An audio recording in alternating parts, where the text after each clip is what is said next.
Okay, तो start करते हैं। सो हेलो एवरीवन, सबसे पहले सभी स्टूडेंट्स को गुड इवनिंग।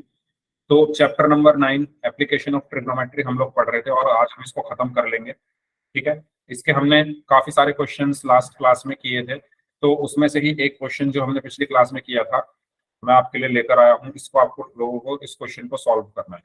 क्वेश्चन आपकी स्क्रीन पर है।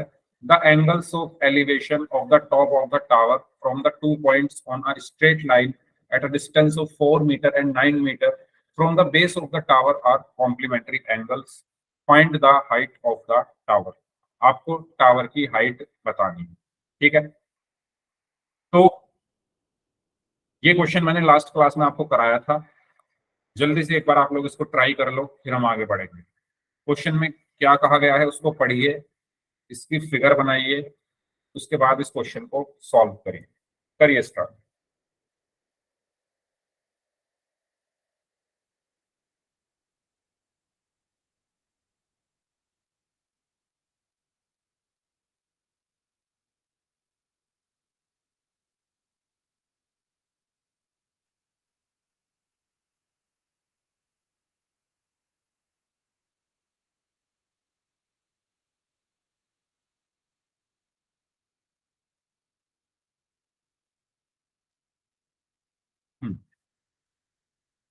चलो पहले आप लोग करो, मैं बाद में ही फिर यहाँ पर बनाऊँ। तो अभी 2-4 मिनट में आपको दे रहा हूँ, करो इसको सॉल्व कैसे करेंगे।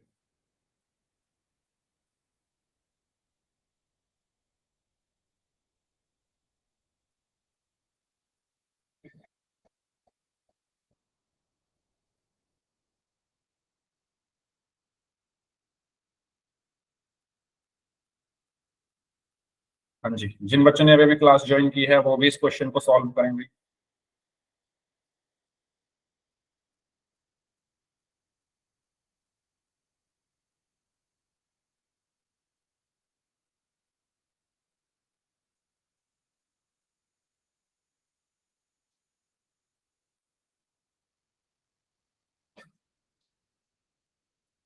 यस,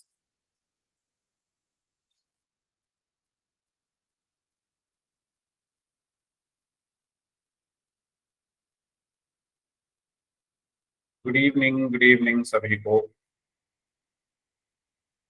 इस क्वेश्चन को सॉल्व करेंगे भाई। आज मुझे ऐसा लग रहा है कि काफी सारे बच्चे ऐसे हैं जो क्लास बहुत दिन बाद आए हैं। जो बहुत दिन बाद क्लास आए हैं, तो भाई मैं क्या ही कर सकता हूँ उन्हें, उनको क्या ही समझ में आएगा। ईमानदारी से कहूँ तो कुछ समझ नहीं आएगा, क्योंकि ये चैप्टर हम पिछले एक हफ्ते से पढ़ रहे हैं। बेसिक्स हम पढ़ चुके हैं, तो अगर बीच पिछली क्लासेस नहीं की है तो शायद ना आए समझ में। और अगर आपने पहले ये स्कूल वगैरह में अच्छे से पढ़ा है तो शायद आ जाए। ठीक है, तो क्लास रेगुलर किया करो सभी लोग।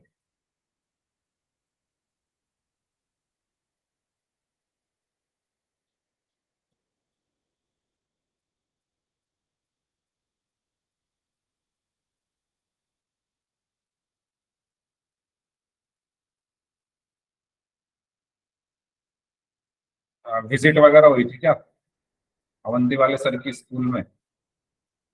जो इतने सारे बच्चे आ गए आज, आते नहीं है इतने, 18-20 बच्चे आते हो, आज तो 30 आ गए। जाग गए क्या नींद से? हाँ, तभी तो। नींद से जाग, वो जगा कर चले गए होंगे सर। अभी जाग गए हो कुछ दिन के लिए, फिर सो जाओगे। तो इसीलिए तो मैं सोच रहा था कि आज 30-31 बच्चे कहाँ से आ गए, वरना इस क्लास में तो 17-18 से ज्यादा बच्चे आते ही नहीं है, क्योंकि नींद से जाग गए होंगे। बोल दिया तो मतलब अपना मन नहीं होता उनका क्लास में आने का। अपना मन नहीं होता उनका क्लास में आने का, उनसे जब कोई बोलता है जब वो क्लास में आते हैं। Very good. जिनके जो अपने मन से क्लास में आते हैं वो रेगुलर आते हैं। जो किसी के बोलने से अगर क्लास में आ रहे हो तो आप क्या ही पढ़ रहे हो? अपना भी एक मन होता है, अंदर से आवाज आती है कि हमें क्लास करनी है।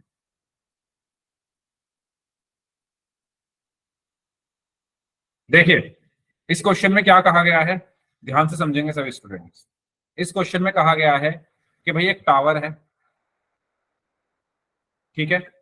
The angles of elevation of the top of the tower, ये टावर का टॉप हो गया है ना, ये टावर का टॉप हो गया। तो इस टावर के जो टॉप का एंगल ऑफ एलिवेशन है from the 2 points on a straight line at a distance point at a distance of 4 metre and 9 metre from the base of the tower. तो टावर का बेस है ये, तो tower के base से एक straight line खींची जाती है, ठीक है। और इस स्ट्रेट लाइन पर दो पॉइंट्स हैं, इस स्ट्रेट लाइन पर दो पॉइंट्स हैं। एक पॉइंट की डिस्टेंस बेस से 4 मीटर है ना, ये सब मैं बता चुका हूँ पिछली क्लास में। जिन्होंने पिछली क्लास नहीं की थी शायद उनको ऐसा लगे सर क्या बता रहे। तो ये वाला जो पॉइंट है इसकी जो डिस्टेंस है बेस से वो 4 मीटर है, और ये वाला जो पॉइंट है इसकी डिस्टेंस क्या है बेस से 9 मीटर है। ये क्वेश्चन में कहा गया है, अगर आप क्वेश्चन को पढ़ोगे ध्यान से, ठीक है। इन एंगल ऑफ एलिवेशन इस टावर का इन दोनों पॉइंट्स पर जो कहा गया है वो कहा गया है कि एक दूसरे के कॉम्प्लीमेंट्री एंगल, एक दूसरे के कॉम्प्लीमेंट्री एंगल हैं। कॉम्प्लीमेंट्री एंगल्स क्या होते हैं? जिनका सम 90 डिग्री हो। तो ये कहने का मतलब ये है कि अगर ये थीटा है तो ये कितना होगा? 90 माइनस थीटा, ठीक है। इसका मैंने नाम दे दिया ए B C D.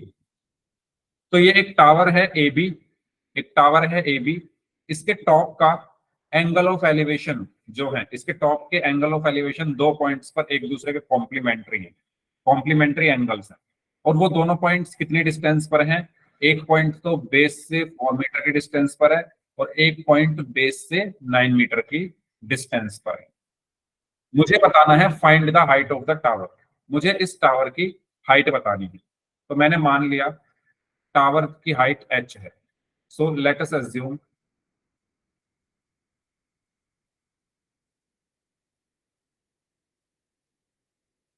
The tower of height is, the tower of height is the height of tower is, the height of tower is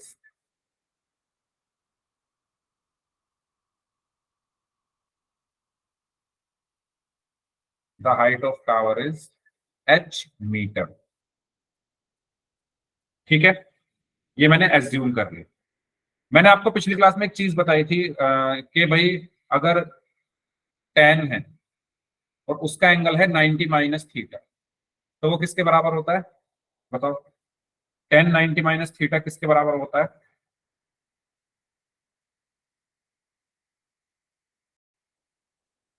cot theta, very good. तो मैंने आपको बताया था कि अगर tan है और उसका एंगल है 90 माइनस थीटा, तो वो किसके इक्वल होगा?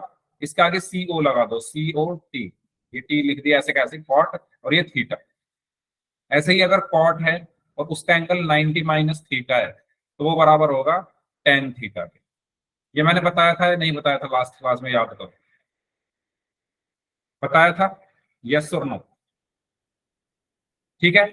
तो इसमें मैं इसी का यूज करूंगा। मैंने लिया triangle A B C, in triangle A B C, triangle A B C में एंगल क्या है? थीटा, और ये परपेंडिकुलर है, ये बेस है। तो परपेंडिकुलर और बेस के बीच में कौन सा ट्रिग्नोमेट्रिक रेशियो रिलेशन दिखाता है? टेन। तो मैं यहाँ क्या लिखूंगा? Tan theta is equal to perpendicular upon base यानी एच अपॉन 4, इक्वेशन 1। और ऐसे ही फिर मैंने लिया triangle A B D, in triangle A B D angle क्या है? 90 माइनस थीटा, परपेंडिकुलर क्या है? एच, बेस क्या है? 9। तो 10 90 minus theta is equal to h upon 9, ठीक है। फिर मैंने आपको बताया था कि 10 90 माइनस थीटा किसके बराबर है? कॉट थीटा के, यहाँ लिखा हुआ है। तो यहाँ क्या आ जाएगा? Cot theta is equal to h upon 9। तो ये हो गई इक्वेशन 2। फिर मैंने आपको बताया था कि भाई ये दोनों एक दूसरे के रेसिप्रोकल होते हैं, और अगर आप एक दूसरे के रेसिप्रोकल को मल्टीप्लाई करो तो वो कट जाते हैं। ठीक है, तो मैं यहाँ क्या लिखूंगा, टेन थीटा मैंने मल्टीप्लाई कर दिया वन और टू, तो एलएचएस की एलएचएस में मल्टीप्लाई, यानी tan theta into cot theta is equal to h upon four into h upon nine. तो tan theta into cot theta क्या होता है, वन। क्यों? क्योंकि मैंने आपको बताया है कि कॉट थीटा को मैं क्या लिख सकता हूँ, वन अपॉन टेन थीटा। ठीक है, तो is equal to h into h square upon nine into four 36। Tan से टेन कट गया तो यहाँ पर क्या बचा, one is equal to h square upon 36। 36 को इधर मल्टीप्लाई किया तो h square is equal to 36। Square हटाएंगे तो उधर रूट चला गया 36 और दो साइन आ गए प्लस माइनस, तो एच की वैल्यू है प्लस माइनस सिक्स। लेकिन हाइट कभी नेगेटिव नहीं हो सकती, तो हाइट हमेशा पॉजिटिव होती है, प्लस में होती है, तो हाइट कितनी आई, सिक्स में। ऐसे मैंने दो, सॉरी तीन क्वेश्चन कराए थे लास्ट क्लास में, दो कराए थे शायद, एक पोल में कराया था और एक, इसी क्वेश्चन को मैं दो बार करा चुका था पिछली क्लास में, आज फिर से कराया। बताइए क्या आपको ये क्वेश्चन क्लियर है सभी को? जस्ट फॉर रिवीजन मैंने ये आपको कराया है। बताइए, पिछली क्लास में पोल में भी किया था ऐसा क्वेश्चन हमने। Is it clear to everybody?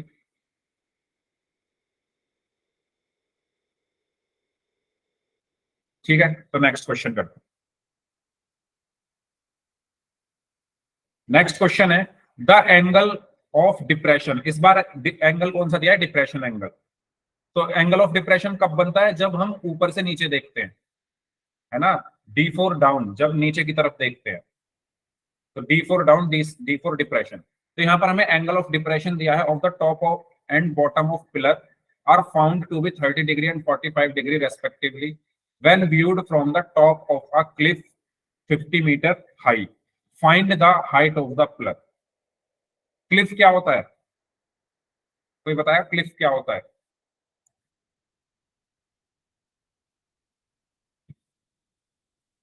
किसी को पता है क्या क्लिफ क्या होता है? मैं स्क्रीन दोबारा से शेयर कर रहा हूँ। हाँ भाई, किसी को पता है क्या क्लिफ क्या होता है? चलो मैं आपको कोशिश करता हूँ दिखाने की क्लिफ क्या होता है।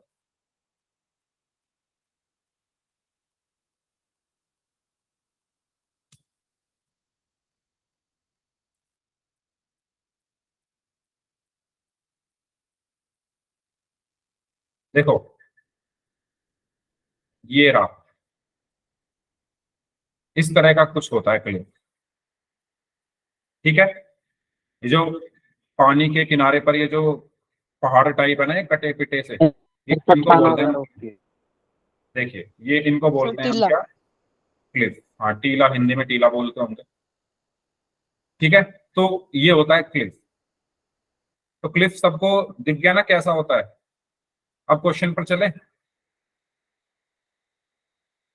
A cliff is an area of rock which has a general angle defined by the vertical or nearly vertical। तो क्लिफ क्या होता है, एक पत्थर का कुछ एरिया होता है ना, which has general angle defined by the vertical, जो कि वर्टिकल से किसी एंगल पर होता है, और नियरली वर्टिकल। ठीक है, तो ये होता है, विकिपीडिया पे आप ये चीजें सर्च कर सकते हो। तो ये हो गया मेरा क्लिफ।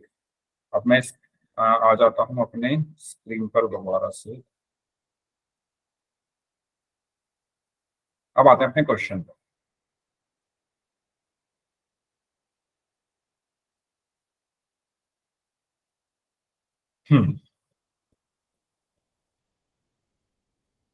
स्क्रीन दिख रही है सभी को? अब क्वेश्चन में क्या कहा गया है, क्वेश्चन पढ़ो ध्यान से। क्वेश्चन में कहा गया है the angle of depression of the top and bottom of a pillar. एक पिलर है, एक पिलर है, मान लो ये मेरा एक पिलर है, ये क्या है, एक पिलर है। ठीक है, एंगल ऑफ डिप्रेशन, बताओ एंगल ऑफ डिप्रेशन कहां बनेगा। Angle of depression of the top and bottom of the pillar are found to be 30 degree and 45 degree respectively when viewed from the top of a cliff. जब आप एक Cliff के top से, ये Cliff हो गया, ये है मेरा क्लिफ। ठीक है, जो मैंने अभी आपको दिखाया, जब आप क्लिफ के टॉप से देखते हो तो जो एंगल ऑफ डिप्रेशन है, भाई जब टॉप से नीचे देखोगे तभी तो डिप्रेशन, एंगल ऑफ डिप्रेशन बनेगा, यस और नो बताओ। एंगल ऑफ डिप्रेशन कब बनता है? जब हम नीचे की तरफ देखेंगे। तो जब आप यहां खड़े होकर इस टावर को इस पिलर को देखोगे, जब आप यहां खड़े होकर इस पिलर को देखोगे तभी तो एंगल ऑफ डिप्रेशन बनेगा, है ना। इस पिलर का जो टॉप है इसका एंगल ऑफ डिप्रेशन कब बनेगा? जब आप यहां से खड़े होकर इसको, इसके टॉप को देखोगे तो टॉप का एंगल ऑफ डिप्रेशन बनेगा। जब आप यहां से खड़े होकर इसके बॉटम को देखोगे तो बॉटम का एंगल ऑफ डिप्रेशन बनेगा। ठीक है, क्लियर हुआ सभी को क्वेश्चन में क्या कहा गया है? तो क्वेश्चन में ये कहा गया है the angles of depression of the top and bottom of a pillar. तो इस पिलर के टॉप का एंगल ऑफ डिप्रेशन कब बनेगा? जब आप यहां खड़े होकर टॉप को देखोगे, जब आप यहां खड़े हो और टॉप को देखोगे तो एंगल ऑफ डिप्रेशन हमारा यहां बनेगा कितना, कितना बना? 30 डिग्री। ठीक है, और जब आप यहां खड़े होकर बॉटम को देखोगे, जब आप यहां खड़े होकर बॉटम को देख रहे हो तो ये कितने डिग्री का एंगल बनेगा? 45 डिग्री। ये पूरा एंगल बन गया 45 डिग्री। ठीक है, और क्लिफ की हाइट दी हुई है 50 मीटर।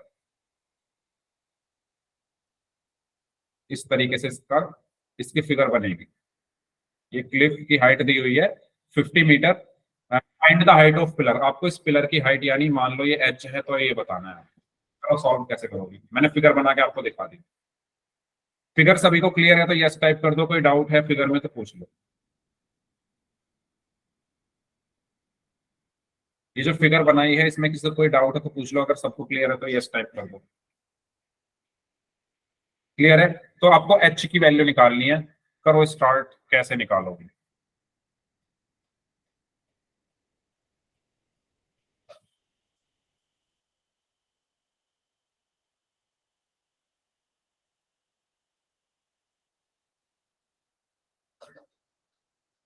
आपको एक चीज और बता दूं, आप यहां पर एक लाइन और खींच लो इस लाइन के पैरेलल, क्योंकि देखो यहां देख रहा है ना टॉप से, क्लिफ के टॉप से यहां पर देख रहा है पिलर के टॉप को।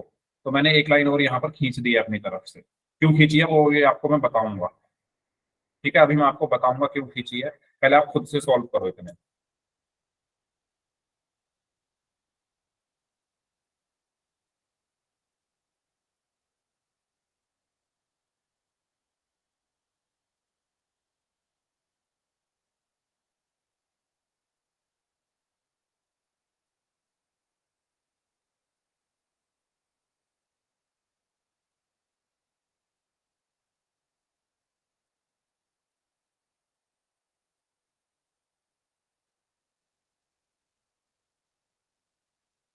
देखते हैं कौन आंसर करता है।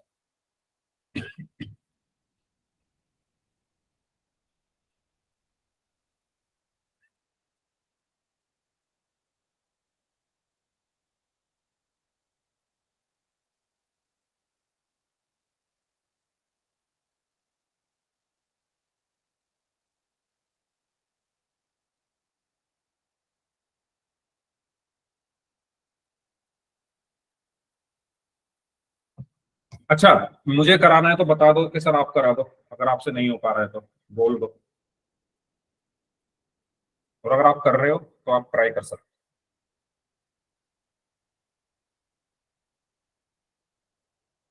हो। बताइए।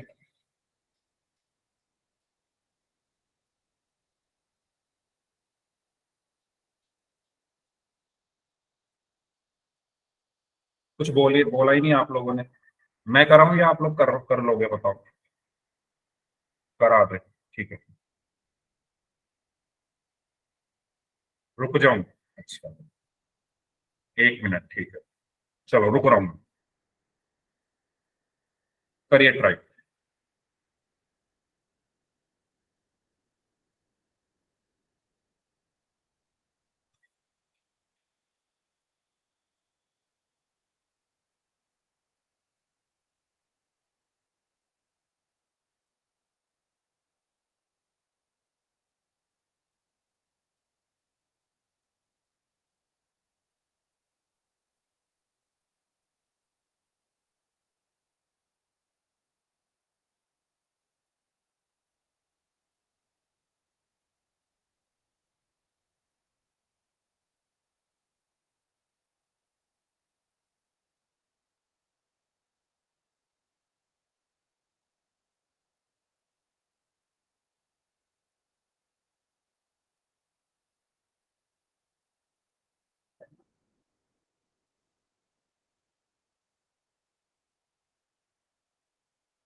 हम्म।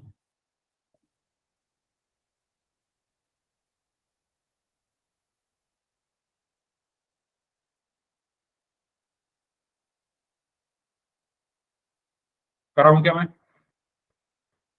चलो मैं करा रहा हूं। नहीं निकल रहा। देखो, हमेशा ध्यान रखना, अगर आपको क्वेश्चन में दिया हुआ है एंगल ऑफ डिप्रेशन, तो वहां पर आप अल्टरनेट एंगल का कॉन्सेप्ट यूज करोगे। अल्टरनेट एंगल्स क्या होते हैं? जेड शेप वाले, यानी ये वाला एंगल इसके बराबर जो होता है ना। अल्टरनेट एंगल पता है ना सभी को। अगर ये वाले जो एंगल होते हैं जेड शेप वाले, जहां भी आपको एंगल ऑफ डिप्रेशन दिखे क्वेश्चन में, तो ये कॉन्सेप्ट आपके माइंड में आ जाना चाहिए। कैसे समझते हैं, देखो। एक काम करता हूं मैं, दोबारा से बना रहा हूं इसको, थोड़ा और क्लीन सा बना लेते हैं। तो ये मेरा हो गया पिलर, ये मेरा हो गया क्लिफ। क्लिफ के टॉप से पिलर के टॉप को देखने पर angle of depression, angle of depression हमेशा ऊपर बनेगा। तो ये, जब हम पिलर के टॉप को देख रहे हैं तो एंगल ऑफ डिप्रेशन है 30 डिग्री, तो ये है 30 डिग्री। जब हम बॉटम को देख रहे हैं, पिलर के बॉटम को देख रहे हैं, तो एंगल ऑफ डिप्रेशन है 45 डिग्री, यानी ये वाला एंगल है 45 डिग्री। ठीक है, मैंने क्या किया, अब देखो। सबसे पहले मैं क्या करूंगा, मैंने इन दोनों को मिला दिया, और मैंने इन दोनों को भी मिला दिया। क्यों मिला दिया? जिससे मैं यहां पर एकांतर कोण, या मैं कह सकता हूं अल्टरनेट एंगल बना सकूं। अल्टरनेट एंगल कैसे, आप इसको देखो, इसको देखो, इसको।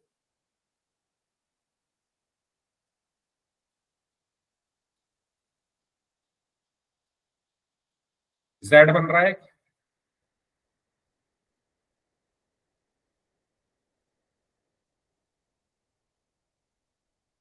बन रहा है एक जेड। तो मुझे आप ये बताओ, ये वाला एंगल कितने डिग्री होगा?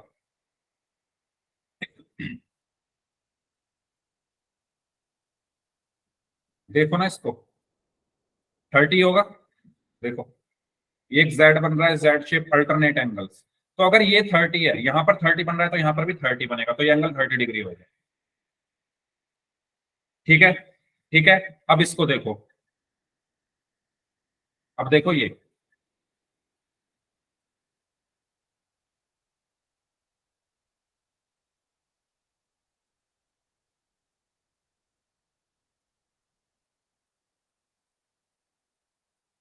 एक जेड बन रहा है।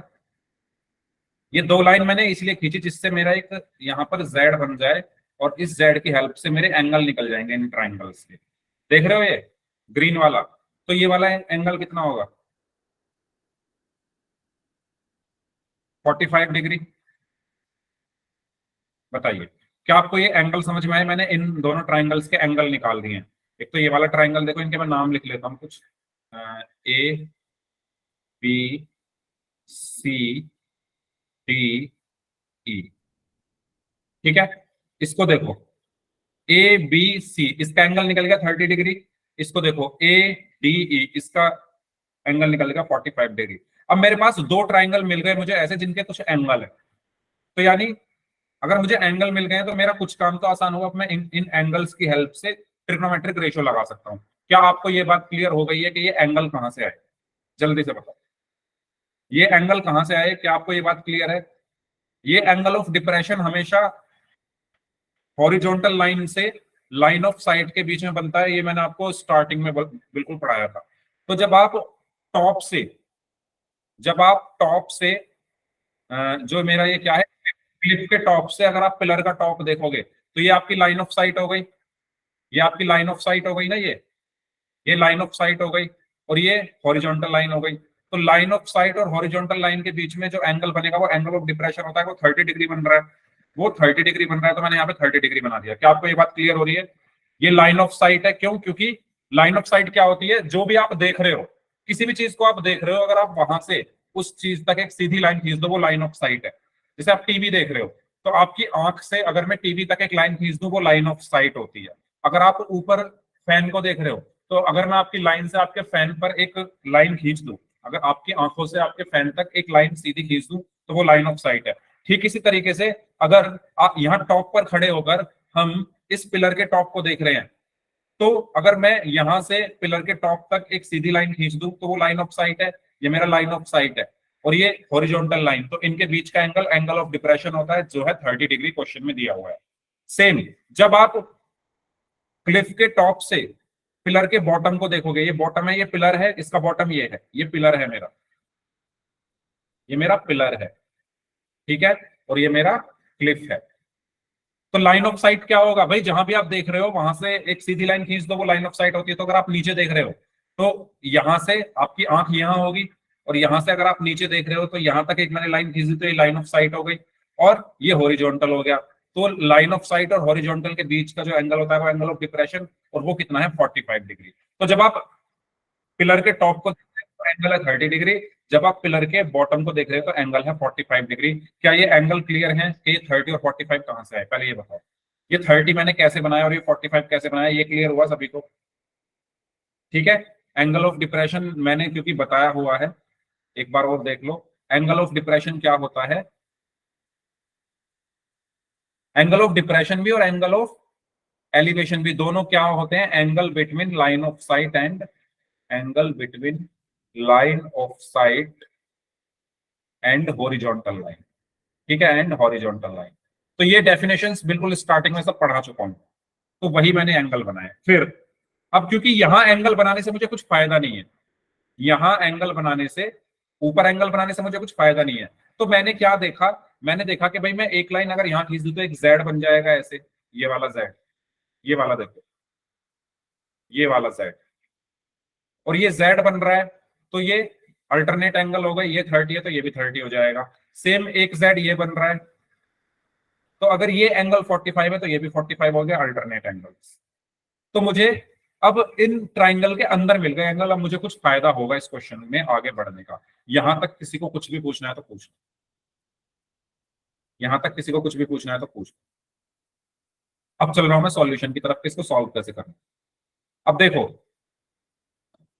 आपको क्वेश्चन में कहा गया है कि 50 मीटर का है ये आपका क्लिफ, इसकी जो हाइट है ये 50 मीटर है, इसकी जो हाइट है टोटल 50 मीटर है। ठीक है, आपको बताना है पिलर की हाइट क्या होगी। तो मैंने मान लिया इस पिलर की हाइट h है, मैंने मान लिया इस पिलर की हाइट h है। ठीक है, अब आप एक बात बताओ, अगर ये h है, BD अगर h है, तो CE भी h होगा या नहीं होगा, जल्दी बताओ। अगर ये h है तो इसके सामने वाली जो लाइन है CE वो भी h होगी, है ना? आप देखो ना, एकदम सीधी सीधी लाइन है ना ये। अगर ये h है तो ये भी h होगी, तो मैंने इसको भी h लिख दिया। एक काम करता हूँ, इसको थोड़ा और उधर बनाता हूँ जिससे मुझे थोड़ी जगह मिल जाए। तो ये है आपका, पूरी डिस्टेंस है आपकी 50 मीटर, पूरी डिस्टेंस है 50 मीटर। और अगर ये h है, इतना वाला इतना हिस्सा अगर h है, तो ये भी h। ठीक है, तो मुझे बताओ ये कितना होगा, AC कितना होगा? पूरा 50 है, ये h है, तो इतना क्या होगा, ये बताओ कितनी होगी, सोचो। 50 माइनस h, वेरी गुड राशि, है ना भाई? पूरी ये 50 है, पूरी लाइन AE 50 है, और ये h है, तो बाकी कितनी बची, पूरी में से इतनी हटा दो। भाई पूरी जो लाइन है उसमें से नीचे वाले हटा दो, पूरी 50 है, नीचे h है, तो 50 minus h, 50 minus h metre. ठीक है, ओके। अब भाई मुझे बेस भी चाहिए होगा 10, तभी तो लगा सकता हूँ। परपेंडिकुलर तो मुझे मिल गए, है ना? इस ट्राइंगल के लिए ये परपेंडिकुलर हो गया, ABC के लिए ये परपेंडिकुलर हो गया, और ADE के लिए ये परपेंडिकुलर हो गया। बेस तो है ही नहीं मेरे पास, बेस भी मैं मान लेता हूँ, मान लो ये x है ना? जो ग्रीन वाला ट्राइंगल है इसका बेस अगर x मैंने मान लिया, ये x मान लिया मैंने, तो ये भी x होगा, ऊपर वाला भी, ये भी x होगा या नहीं होगा, बताओ। यस और नो? भाई अगर ये पूरा x है तो इसके सामने वाली जो साइड है वो भी x ही होगी। आमने सामने है ना, एक तरीके से रेक्टेंगल बन रहा है, उसके आमने सामने की साइड इक्वल होती है। अगर ये एच है तो ये एच, ये एक्स है तो ये एक्स। अब बस आपको कुछ नहीं करना, अब हमारा क्वेश्चन इजीली हो जाएगा। अब आप देख लो, ये 30 डिग्री एंगल किस ट्राइंगल में आ रहा है, बताओ। 30 डिग्री का जो ये एंगल है ये किस ट्राइंगल में आ रहा है?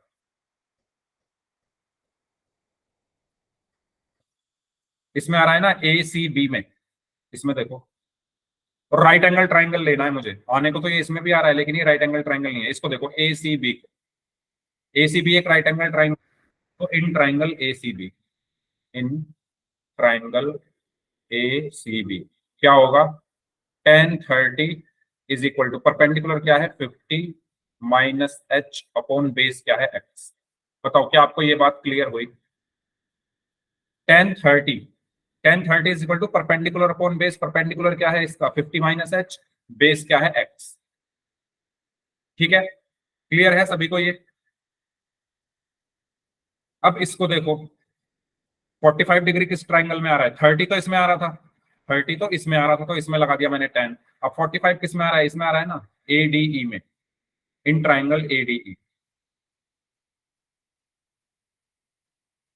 इन ट्राइंगल एडीई क्या लगाऊंगा मैं? 10 45 is equal to, 10 45 is equal to क्या आएगा?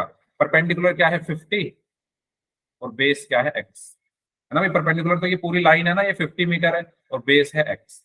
तो 10 45 कितना होता है? 1 is equal to 50 upon x. तो एक्स की वैल्यू यहां से 50 मीटर आ गई, एक्स की वैल्यू 50 मीटर आ गई। अब इस एक्स की वैल्यू को फर्स्ट में उठाकर रख दो, एक्स की वैल्यू को फर्स्ट में उठाकर रख दो, तो आपका एच निकल आएगा। तो यहां रख लेते हैं, by putting the value of x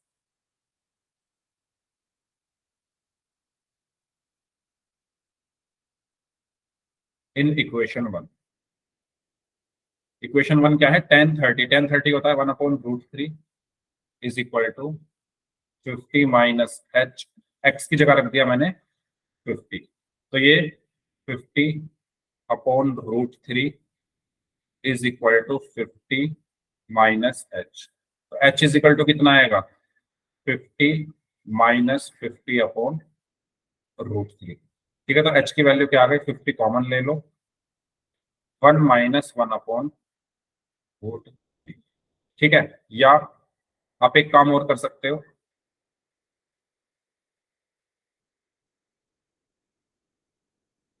आप ऊपर नीचे √3 को मल्टीप्लाई कर दोगे तो एच की वैल्यू क्या आएगी? 50 - 50√3/3। ठीक है, ये आपका आंसर आ गया। इसमें से 50 कॉमन ले लो, तो h is equal to 50 common, 1 - √3/3, 3 LCM ले लो। So h is equal to 50 × 3 - √3/मीटर।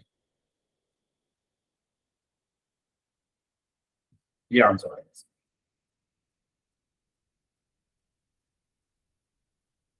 बताइए, इस क्वेश्चन में किसी को कोई डाउट है तो पूछ लीजिए।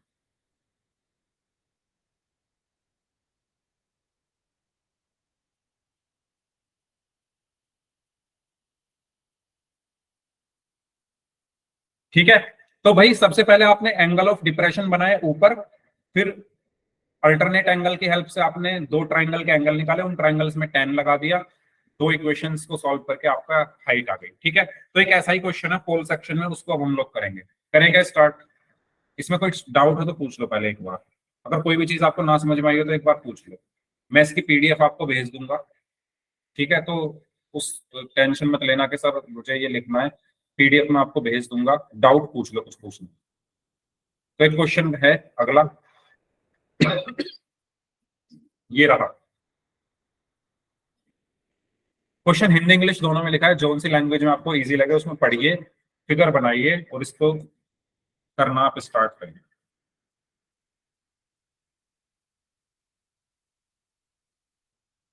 पोल में आपको भेज रहा हूं।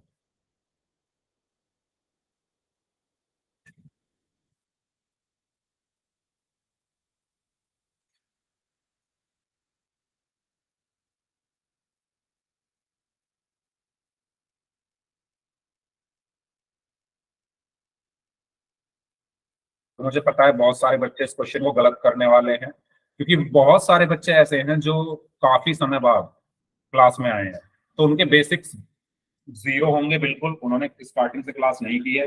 तो स्टार्टिंग से मैं चीजें नहीं पढ़ा सकता, क्योंकि अगर मैं स्टार्टिंग से सब कुछ पढ़ाने लगा तो हम फिर आगे नहीं बढ़ पाएंगे। तो ये इस चैप्टर का लास्ट क्वेश्चन है, इसको सॉल्व करें सभी स्टूडेंट्स ध्यान से। तुक्के नाम आ रहे हैं, ध्यान से सॉल्व करना है। करिए, पहले फिगर बनाइए, उसके बाद सॉल्व करेंगे।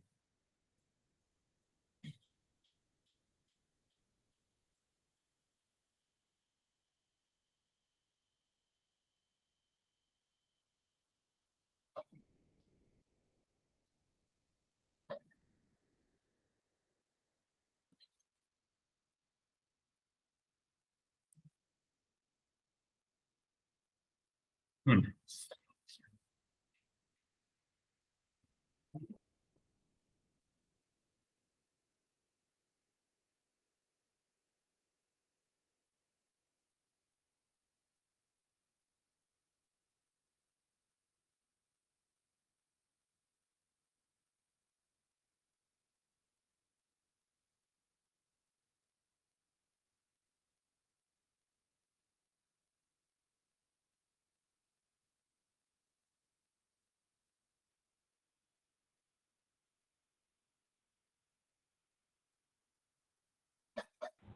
सभी स्टूडेंट्स करेंगे ध्यान से।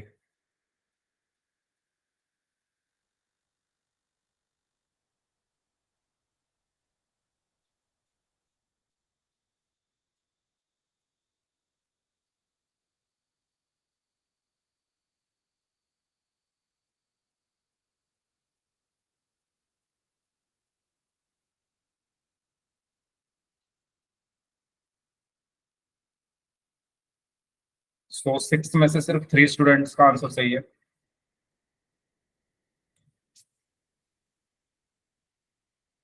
7 में से 3 स्टूडेंट्स का आंसर सही है। मुझे पता है काफी बच्चे गलत करने वाले हैं इसको, क्योंकि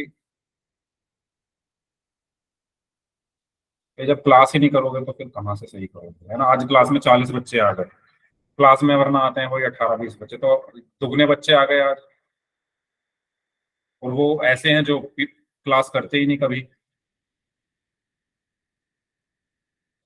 तो ये तो ऑब्वियस सी बात है भाई, अगर क्लास नहीं करोगे तो नहीं होगा।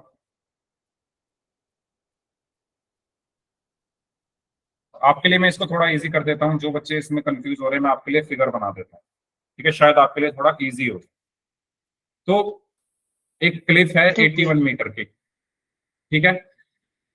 ये क्लिफ हो गई, मान लो ये 81 मीटर की है, और यहाँ पर एक पिलर है, ये पिलर हो गया।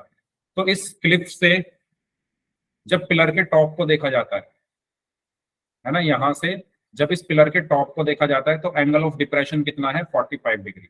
यानी यहाँ जो एंगल बन रहा है वो बन रहा है 45 डिग्री,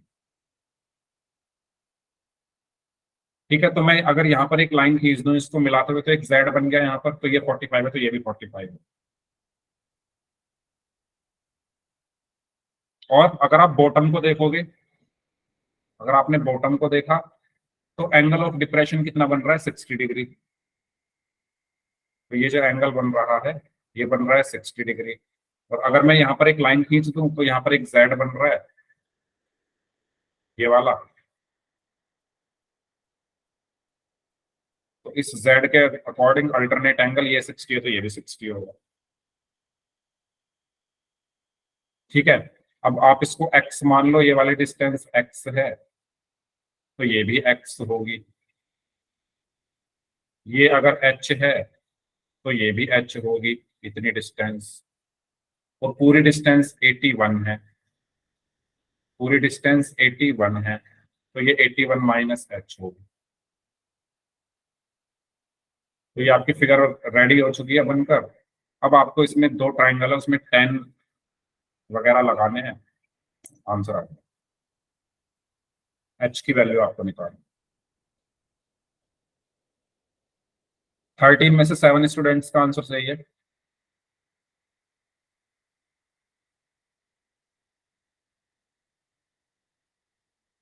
चलिए 2 मिनट और दे रहा हूं मैं, जो लोग बच गए हैं 15 में से 7 स्टूडेंट्स का आंसर सही है।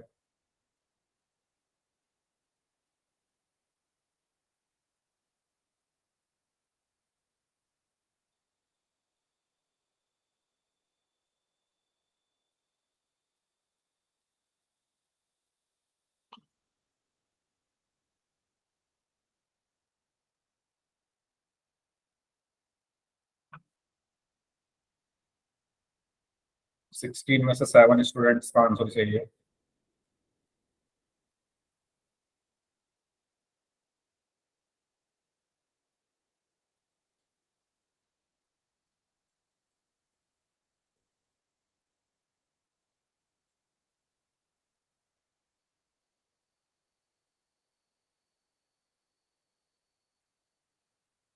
सेवनटीन में से 7, 19 में से 8,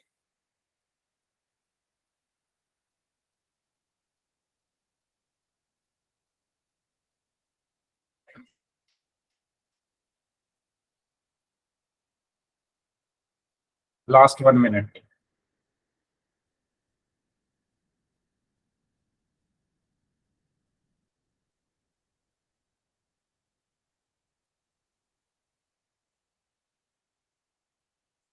21 में से 10, 24 में से 11। तो भाई जो बच्चे रेगुलर हैं क्लास में, मैं इस बात की गारंटी दे रहा हूँ उन्होंने ही सही किया होगा। ये जो 11 बच्चे हैं वो रेगुलर होंगे क्लास में, ये 11-12 बच्चे हैं तो उन्होंने सही किया है। बाकी जो लोग आज आए हैं क्लास में महीने बाद, 2 महीने बाद, 15 दिन बाद, 20 दिन बाद, तो या एग्जाम्स के बाद, है ना, हाफ ईयरली के बाद अगर आए हो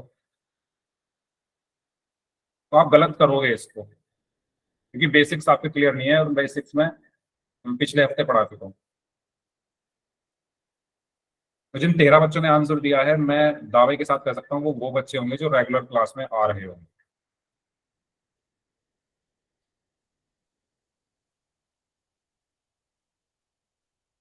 जिनको पता होगा कि टेन क्या होता है, साइन क्या होता है, 45 क्या होता है, 60 क्या होता है, एच क्या है, 81 माइनस एच क्या है, 45 डिग्री कैसे बन गया, डिप्रेशन क्या होता है, एलिवेशन क्या होता है, टॉप क्या होता है, बॉटम क्या होता है।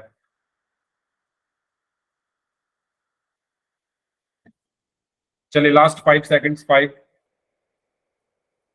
4, 3, 2, 1। तो 50% स्टूडेंट्स ने सही आंसर दिया है। वेरी गुड उन 50% स्टूडेंट्स के लिए। तो 20 का सही आंसर होगा, कैसे होगा ये समझते हैं। Very good. तो देखो, खुशबू रेगुलर स्टूडेंट है, साक्षी रेगुलर स्टूडेंट है, हर्ष रेगुलर स्टूडेंट है, प्रियंका रेगुलर है, दीक्षा रेगुलर है, और पूनम कौशिक नाम से रेगुलर स्टूडेंट है, कृष्ण गोस्वामी नाम से रेगुलर रहते हैं, काजल रेगुलर रहते हैं, पूनम यादव नाम से है, डेली क्लास लेते हैं, वंशिका डेली क्लास लेती हैं, गायत्री आप डेली क्लास नहीं लेते हो, यश आप डेली क्लास लेते हो, कनिका आप डेली क्लास लेते हो। तो ये सारे बच्चे वो हैं, एक दो बच्चों को छोड़कर, जो डेली क्लास लेते हैं, और उन्होंने सभी ने बी आंसर दिए। और मुझे क्या ही चाहिए, मुझे बस यही चाहिए कि जो आ रहे हैं, अब जो आए ही 1 महीने बाद है तो उनसे तो मैं एक्सपेक्ट कर ही नहीं सकता। फाल्गुनी भी, यस वेरी गुड। देखिए फिगर समझते हैं सबसे पहले। एक क्लिफ है जिसकी ऊंचाई है 81 मीटर। इसकी पूरी ऊंचाई कितनी है? 81 मीटर। ठीक है, 81 मीटर। अगर किसी को क्वेश्चन इंग्लिश में पढ़ने में प्रॉब्लम हो तो आप चिंता ना करो, आपके एग्जाम में दोनों लैंग्वेज में आता है ना शायद क्वेश्चन, तो हिंदी में भी आप पढ़ सकते हो। ठीक है, तो हिंदी में अगर पढ़ोगे तो शायद डायग्राम बनाने में इतनी प्रॉब्लम नहीं आएगी। तो ये 81 मीटर का एक क्लिफ है, और एक टावर है, सॉरी पिलर है, टावर नहीं है पिलर है, मान लो पिलर यहाँ पर। ठीक है, इस पिलर के टॉप को जब देखा जाता है, यहाँ कोई खड़ा है, यहाँ आंख है, यहाँ आंख है किसी की, जो यहाँ खड़ा होकर देख रहा है उसकी आंख यहाँ पर है। यहाँ से वो क्या देख रहा है? इस पिलर के टॉप को देख रहा है। तो आंख से जहां वो देख रहा है, टॉप को देख रहा है ना, अगर मैं आंख से लेकर इसके टॉप तक एक लाइन खींच दूं, इसको हम कहते हैं लाइन ऑफ साइट, ये मैं बता चुका हूं। ठीक है, और अगर मैं इस लाइन ऑफ साइट से एक हॉरिजॉन्टल लाइन ऐसे खींच दूं, इनके बीच में जो एंगल बनता है, लाइन ऑफ साइट तो ये है जो आंख से जहां आप देख रहे हो वहां तक की लाइन, और ये हॉरिजॉन्टल लाइन, इन दोनों के बीच के एंगल को हम बोलते हैं एंगल ऑफ डिप्रेशन। और वो कितना दिया हुआ है भाई, जब आप टॉप को देख रहे हो तो 45 डिग्री एंगल दिया हुआ है, यानी ये जो एंगल है एंगल ऑफ डिप्रेशन है 45 डिग्री। क्या आपको ये चीज क्लियर हुई सभी को? ये 45 डिग्री कैसे आया? लाइन ऑफ साइट और हॉरिजॉन्टल के बीच का जो एंगल होता है वो 45 डिग्री होता है। ठीक है, अब मैं अगर एक लाइन यहां खींच दूं तो ये एक जेड बन गया, ये एक जेड बन गया, तो ये अल्टरनेट एंगल बन गया। अगर ये 45 है तो ये भी 45 है।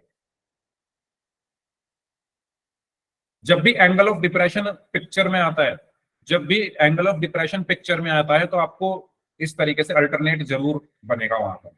ये बात हमेशा ध्यान रखना, जब भी क्वेश्चन में एंगल ऑफ डिप्रेशन दिया है। भाई अगर एंगल ऑफ एलिवेशन दिया होता तो एंगल यहां बन जाता मेरा, अगर एंगल ऑफ एलिवेशन बोलता ना वो तो यहाँ एंगल बन जाता। अगर यहाँ खड़े होकर मैं ऊपर देख रहा होता, मान लो पिलर के टॉप पर खड़े होकर मैं इस क्लिफ को देख रहा होता तो एंगल ऑफ एलिवेशन होता। क्यों? क्योंकि मेरी गर्दन उठ रही है ऊपर। अगर मैं यहाँ खड़े होकर क्लिफ को देखूंगा तो गर्दन उठेगी, यानी एंगल ऑफ एलिवेशन बनेगा। और अगर मैं यहाँ खड़े होकर इस पिलर को देखूंगा तो मेरी गर्दन नीचे झुकेगी, यानी D for down, D for depression, तो डिप्रेशन होगा। और डिप्रेशन का जो एंगल है वहां पर अल्टरनेट पिक्चर में आता है। और अगर एंगल ऑफ एलिवेशन होता तो कोई प्रॉब्लम ही नहीं है, यही 45 बन जाता। क्या आपको अंतर समझ आ रहा है एलिवेशन और डिप्रेशन में? ये 45 कैसे कब कहाँ बनता? अगर मैं यहां से खड़ा होकर इसको देख रहा होता तो 45 यहां बनता, क्योंकि मैं अब यहां खड़ा होकर पिलर को देख रहा हूं तो 45 यहां बनेगा। यस और नो? क्लियर सभी को? ठीक है, फिर जब आप बॉटम को देख रहे हो, पिलर के बॉटम, यानी यहां खड़े होकर इसी आंख से जब आप इस पिलर के यहाँ बॉटम को देख रहे हो तो ये लाइन ऑफ साइट होगी। आंख से लेकर जिसको आप देख रहे हो वहां तक जो लाइन खींची जाती है वो लाइन ऑफ साइट होती है। तो ये लाइन ऑफ साइट हो गया, ये लाइन ऑफ साइट हो गया। और इसका हॉरिजॉन्टल से जो एंगल है वो एंगल ऑफ डिप्रेशन होगा, और वो दिया हुआ है 60 डिग्री, यानी हॉरिजॉन्टल से ये जो एंगल है ये है 60 डिग्री। क्या आपको ये एंगल समझ में आ गए कैसे बने हैं? और अगर ये 60 डिग्री है तो अगर मैं यहाँ पर एक लाइन खींच दूं तो देखो यहाँ पर एक अल्टरनेट एंगल बन जाएगा, ये एक जेड बन रहा है। तो अगर ये 60 है तो ये भी 60 है।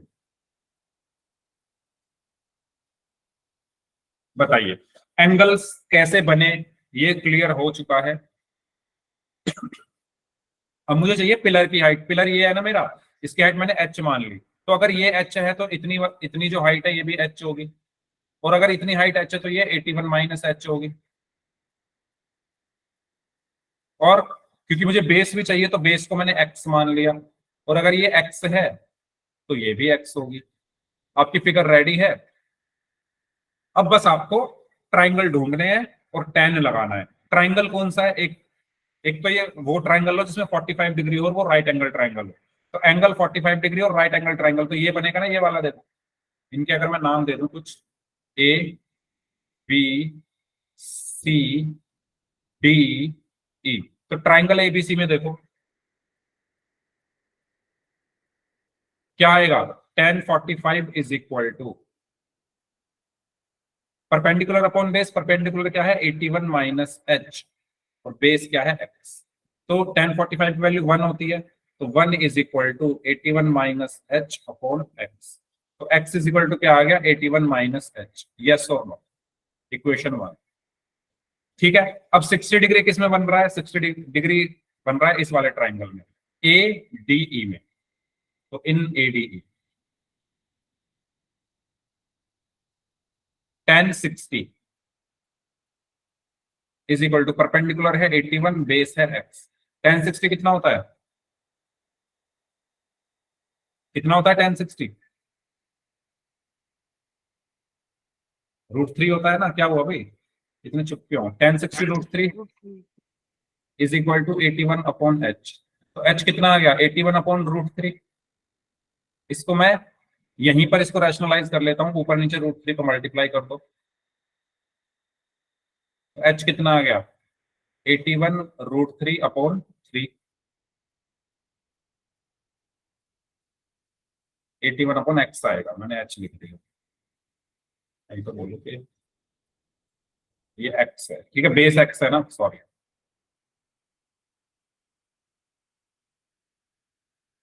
एक्स इज इक्वल टू आ गया 27 √3। यहां तक किसी कोई डाउट है क्या? X is equal to 27 √3। यहां तक किसी को कोई डाउट? अब आपको h निकालना है, तो x की वैल्यू फर्स्ट में रख दो। इक्वेशन 1 क्या है? x is equal to 81 minus h, तो x की वैल्यू रख दो 27√3 is equal to 81 minus h. तो h को इधर ले जाऊंगा, तो h इज इक्वल टू 27√3 को उस तरफ माइनस 27√3।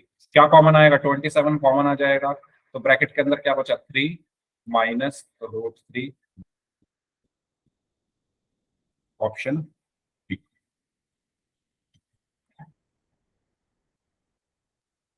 बताइए क्या ये क्वेश्चन सभी को क्लियर है? कोई भी अगर डाउट है तो पूछ लीजिए।